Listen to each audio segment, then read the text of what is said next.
E para finalizar a disciplina de doença dos suínos, vamos conversar sobre Streptococcus suis. As infecções causadas por esta bactéria são bastante importantes na suinocultura.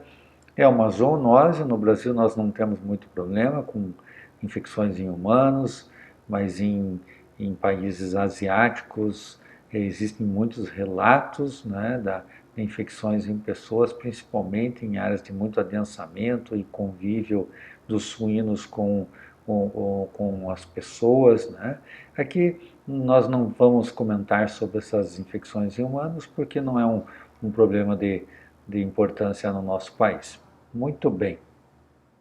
O Streptococcus suis ele pode causar nos suínos a meningite, a artrite, a endocardite vegetativa e também pneumonia, endometrite e septicemia. Então, é uma bactéria que pode causar várias formas clínicas, mas com destaque para a meningite e a artrite. No homem pode causar meningite, surdez, pode levar à morte. Então aqui nós vemos as manifestações clínicas principais, uma artrite que ela se destaca por ser purulenta e causar um aumento acentuado de volume das articulações. E a meningite, né, que cursa aí com decúbito lateral, opistótono, movimentos de pedalagem, né, e uma vocalização intensa. Então, o Streptococcus suis tem mais de 35 sorotipos identificados, isso é um problema no controle dessa enfermidade, que existem vacinas, principalmente vacinas autógenas no mercado brasileiro, seja vacinas produzidas a partir dos isolados da granja, né? Só que como são muitos sorotipos que podem estar presentes no mesmo rebanho, muitas vezes a cobertura vacinal não é suficiente para evitar a doença. Então, o Streptococcus suis tipo 1 é o mais envolvido na artrite, e tipo 2 em meningite. Mas existem outros sorotipos que podem causar a meningite. Tem, por exemplo, o sorotipo 5, o sorotipo 9 tem sido relatado aí no Brasil. Então, um fator importante é que o Streptococcus suis é um colonizador precoce. Já na via fetal, no momento do parto, os leitões já se contaminam. Faz parte do processo de formação da microbiota. Não é um evento ruim, né? É um evento importante, necessário, onde os animais vão receber a imunidade passiva e a imunidade mediada por células que estão presentes no colostro, vão receber a infecção de bactérias benéficas, bactérias patogênicas, e tudo isso vai se organizar, vai constituir a microbiota do animal e vai ajudar a regular o sistema imunológico. Então, não é uma coisa ruim, né? E ao longo da lactação, o leitão continua se contaminando com a microbiota do ambiente da mãe, né? Mas, afinal, esse é um evento bom ou ruim, muito questionado, né, por quem enfrenta as enfermidades causadas pela microbiota, né? Então, se as porcas são portadoras saudáveis, né, quando o leitão se contamina com a matriz, ele recebe um agente que é excretado em pequena quantidade, muitas vezes em quantidades insuficientes para serem detectadas pelos métodos convencionais que nós dispomos, né? Como o PCR, às vezes não tem sensibilidade para identificar, por exemplo, num suave ou numa biópsia de tonsila, a presença do Streptococcus suis, porque ele está em pequena quantidade quando presente sem causar a enfermidade. E uma vez que a mãe não está doente com aquele agente, significa que aquele agente não está expressando os genes de patogenicidade. Então, se a colonização pela microbiota é um evento inevitável, né, que ele aconteça na maternidade, é que nem com uma criança, né? A criança, quando ela tem a sua microbiota formada a partir dos pais, de um ambiente adequado onde ela convive, ela terá uma saúde muito melhor, uma resistência muito melhor às enfermidades, né? E o contrário também é verdadeiro. Se ela está sob interferência de antibióticos ou criada em um ambiente rigorosamente eh, limpo, sem a oportunidade de conhecer adequadamente os patógenos ambientais, ela terá também uma deficiência na capacidade imunológica. Então, essa exposição precoce ao Streptococcus suis evita o surgimento da doença na fase de creche.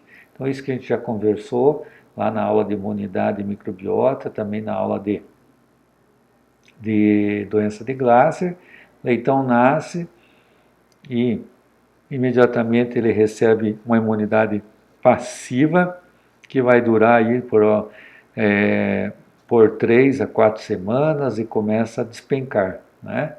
Mas quando ela está caindo, já aconteceu uma exposição muito grande aos agentes de microbiota. Então aqui tem muitos agentes benéficos e tem alguns com potencial patogênico, como é o caso do Streptococcus suis e a Glasserella parasuis. Mas é um evento esperado com proteção com imunidade passiva e o leitão passa então a desenvolver a imunidade ativa. Bom, se isso é um evento esperado, por que a meningite é tão prevalente? Né? Porque pobre colonização na maternidade, pelo uso excessivo de antibióticos, pela alta taxa de reposição, e muitas fêmeas são oriundas de rebanhos de alto status sanitário, muitas vezes livres de agentes potenciais causadores de doença, né? Então acabam gerando leitegadas livres também, e aí esses leitões irão se contaminar na creche, aí não mais com a bactéria excretada pela mãe, e sim excretada por outros dos leitões que podem estar doentes, né? Outro fator complicante é o fato do Streptococcus suis ter muitos sorotipos, às vezes na mesma granja tem vários sorotipos circulando. Hoje a genética usada na suinocultura produz leitegadas muito numerosas, né? E muitas vezes os leitões são manipulados, são tirados das mães biológicas, né? E acabam não tomando o colosso da mãe biológica e perdem então a imunidade mediada por células, e é uma linha de defesa extremamente importante. E o estresse na desmama, na fase inicial da creche, que acaba reduzindo bastante a capacidade imunológica do leitão e aumentando a patogenicidade dessas bactérias, fazendo com que a doença apareça.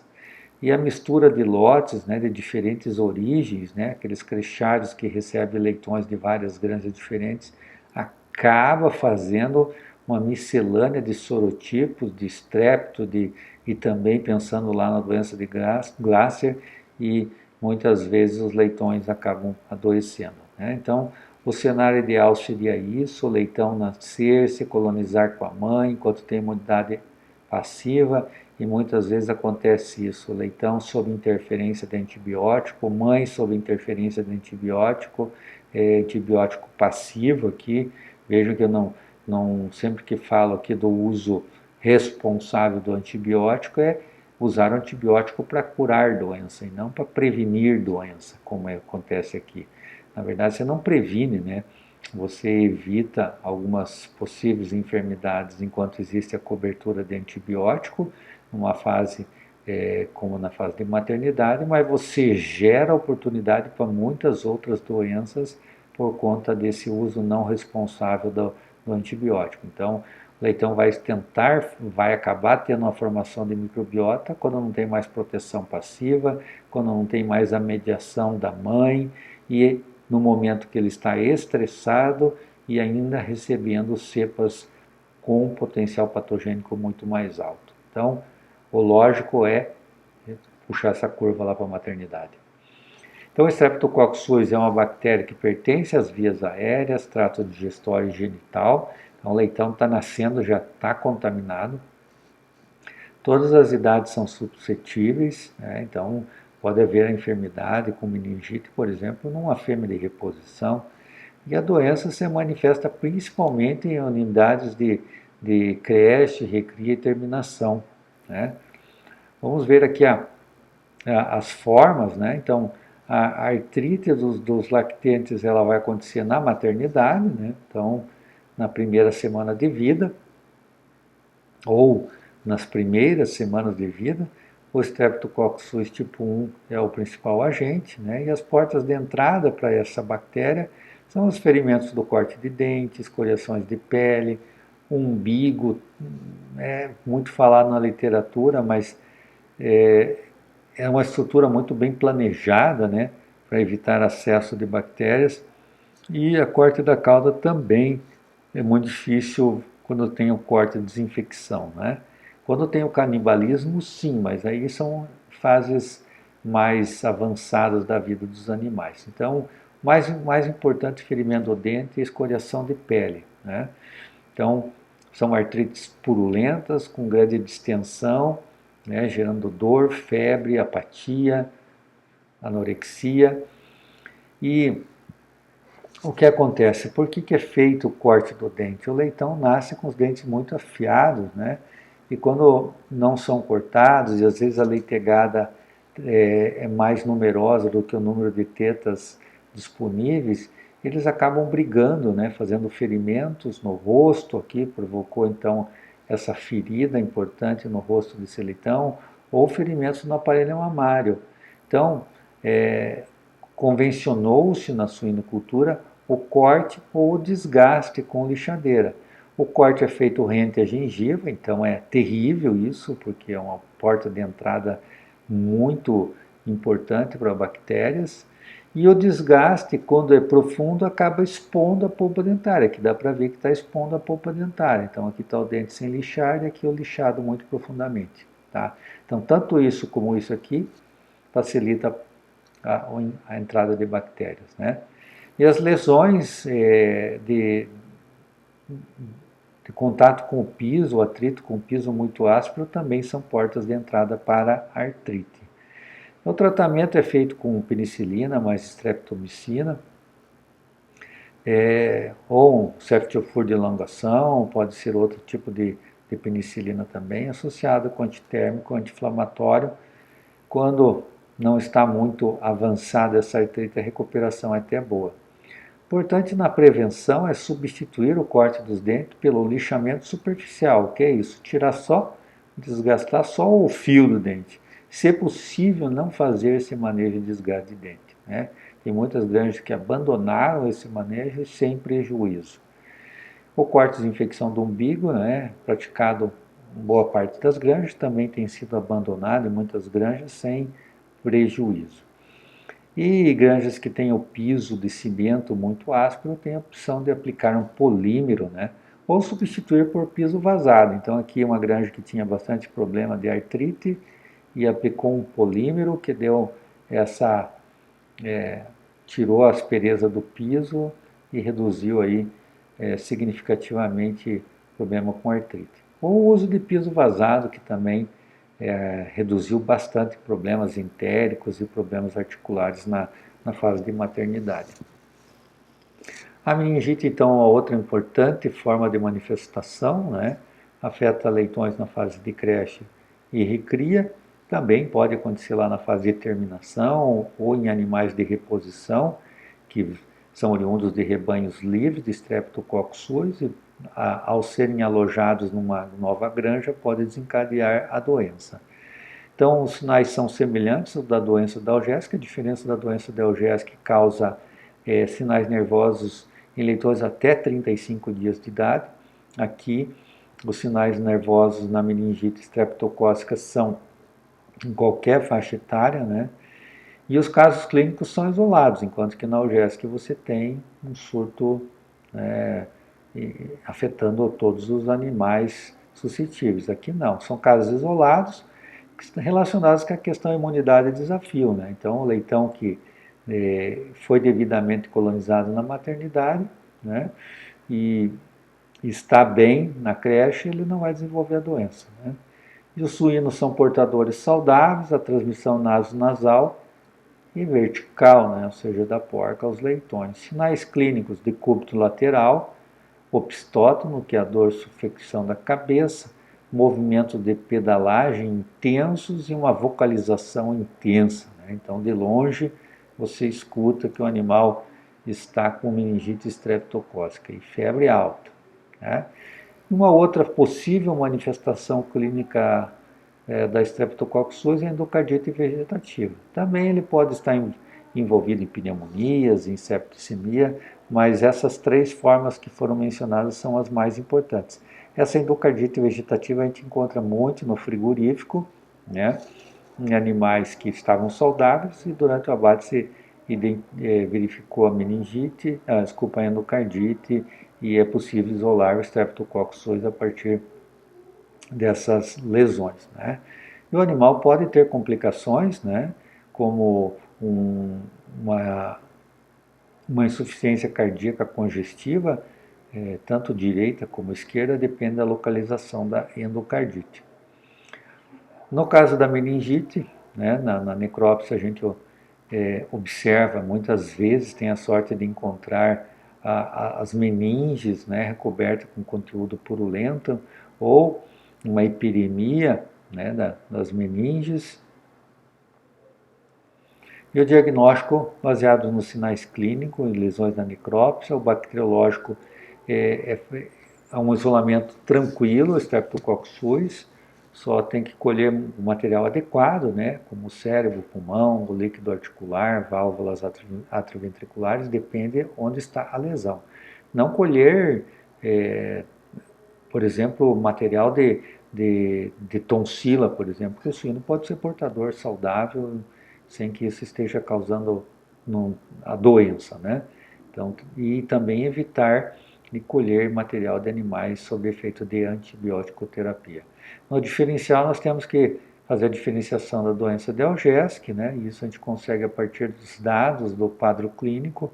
A intoxicação por sal de cozinha, o suíno é muito sensível à intoxicação por sal de cozinha e pode então ter um quadro semelhante à doença de Glasser e a doença do edema, né? Todas elas nós mencionamos nas outras aulas. E o controle do Streptococcus suis, a gente tem que pensar em eubiose, ou seja, equilíbrio de microbiota. Então, reposição, pensar na origem, adaptação sanitária e, de preferência, autorreposição. Não adianta o produtor investir numa criação com uso responsável de antibiótico se ele tem lá 40%, 50% de reposição ao ano com fêmeas que são oriundas de granjas livres de streptococcus ou com uma microbiota muito diferente e que usa muito antibiótico preventivo, então o produtor sempre vai estar renovando o problema dentro da granja. O banimento do antibiótico preventivo em gestação e maternidade, a gente já conversou isso em várias outras aulas. A necessidade de que os leitões mamem o colosso na mãe biológica por pelo menos 12 horas. E investir em instalações para que seja possível desmamar com no mínimo 24 dias. E, de um modo geral, melhorar a imunidade das porcas e leitões, né, com todos o controle de enfermidades imunossupressoras, o controle de micotoxinas e dos leitões, o controle do estresse, né, evitando o desmame precoce, a reciclagem de leitões, transferências exageradas de leitões entre matrizes, tudo são fatores que acabam aumentando o estresse e aumentando a chance de desenvolvimento de doença.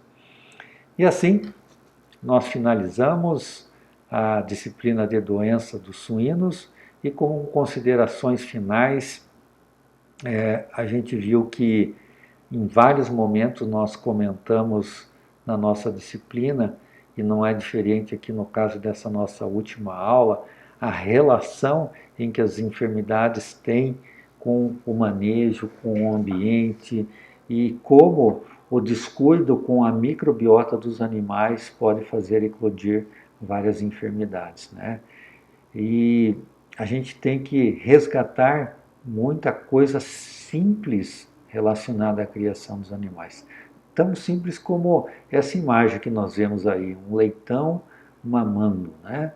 Dormiu mamando, né? Então o leitão ele tem mecanismos para evitar doença, é um animal devidamente projetado para se contaminar com essa microbiota da mãe, mas ele tem que receber em contrapartida a proteção do colostro, ele tem que ter o aconchego, a estabilidade emocional desse leitão ela é importante para que esse período, que é um período crítico de formação de microbiota, resulte na construção de uma resposta imunológica forte e de uma microbiota adequada, fazendo com que ele tenha capacidade de responder aos desafios em fases que virão, como é a fase da desmama, fase de creche, recria e terminação. Então, o resgate do simples, como mamar o colostro na mãe biológica, ou permanecer com a mãe biológica na medida do possível. A gente sabe que nem sempre isso é possível, porque nascem mais leitões do que tetas viáveis, então uma parcela tem que ser manejada.